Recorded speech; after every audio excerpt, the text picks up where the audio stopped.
हमारे अंदर क्या गुण होने चाहिए जो हम भगवद गीता से लाभ उठा सकें, है ना प्रभु जी। हर व्यक्ति में गुण तो होना चाहिए ना। आप दूध लेने जा रहे हैं मार्केट के अंदर और थैला लेके जा रहे हैं किसका, कागज का, दूध लाने के लिए, चलेगा? थैला किसका होना चाहिए, जो दूध से गले ना, है ना प्रभु जी। इसी तरीके से हम में क्या गुण होने चाहिए, हम में क्या होना चाहिए जिससे कि हम गीता से लाभ उठा सकें। तो पहली चीज जो प्रभुपाद जी बड़ा स्पष्ट रूप में लिखते हैं कि जो व्यक्ति सोचता है कि वो दुखी नहीं है उसको भगवत गीता सुनने की कोई जरूरत नहीं है। जो व्यक्ति ये सोचता है कि मैं दुखी नहीं हूं और मुझे दुख का निवारण नहीं चाहिए, उसको भगवत गीता सुनने का कोई अधिकार नहीं है, उसे नहीं सुननी चाहिए, वो टाइम वेस्ट कर रहा है। सही बात है गलत? जो व्यक्ति बीमार होकर सोचे मैं बीमार नहीं हूं, उसको क्या डॉक्टर के पास ले जाओगे प्रभु जी? आप अपना समय भी खराब करोगे, डॉक्टर का भी करोगे, है ना।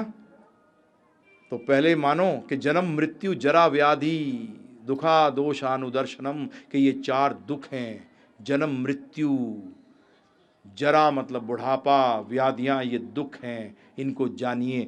जब जानोगे, इनको मानोगे, तभी भगवत गीता पढ़ोगे तो कुछ लाभ होगा। अगर नहीं मानते तो टाइम वेस्ट है। सही कह रहा हूं प्रभु जी। दूसरा, भगवत गीता सांकेतिक नहीं है।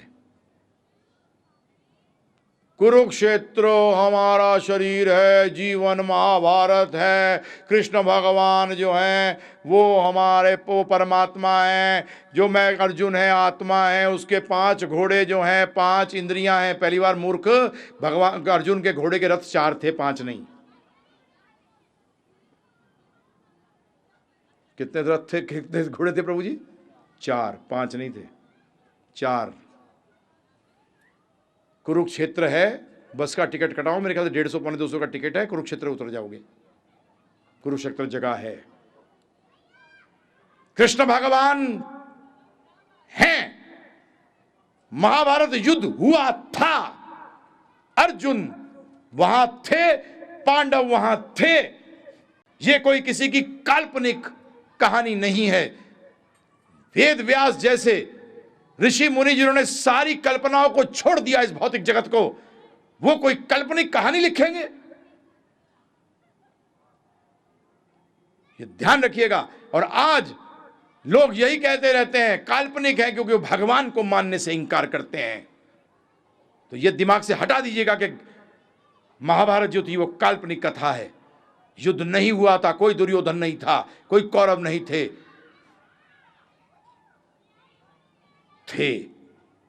युद्ध हुआ था। आपकी जानकारी के लिए, आप मानो ना मानो, चलो,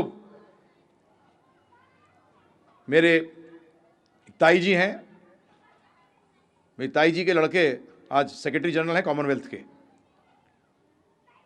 एम्बेसडर रह चुके हैं यूके के, कॉमनवेल्थ के अभी जीते हैं इलेक्शन।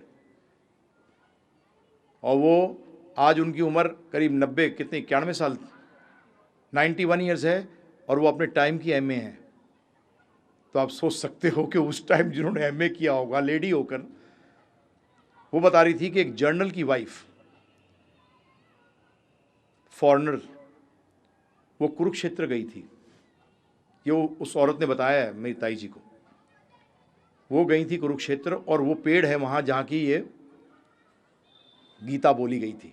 तो वहाँ वो बैठ गई, और बैठने के बाद ये जब वो वापस आई तो बता रही है कि वापस आने के बाद वो 20 दिन बिस्तर पे थी, बुखार इतना ज़बरदस्त हो गया था।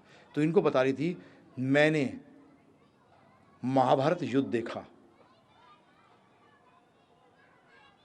उन्हें खून का कीचड़ था। किसका कीचड़? खून का कीचड़ था। उस दृश्य को देखकर मेरा ये 20 दिन जो बुखार हो गया, मैं कांप गई। और मैंने द्रौपदी को देखा, और वो व्यक्ति हमारी वेदों को कुछ नहीं जानती थी, बोलती द्रौपदी का तो सांवला सा वर्ण है, और द्रौपदी कृष्ण वर्ण थी। और बताया ऐसी सुंदर औरत मैंने आज तक पृथ्वी पर देखी नहीं है।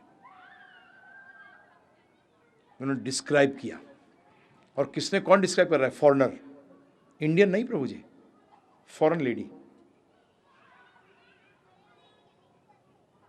तो ये दिमाग से हटा दीजिएगा कृपा कर कर कि कृष्ण भगवान मौजूद थे वहाँ युद्ध हुआ है।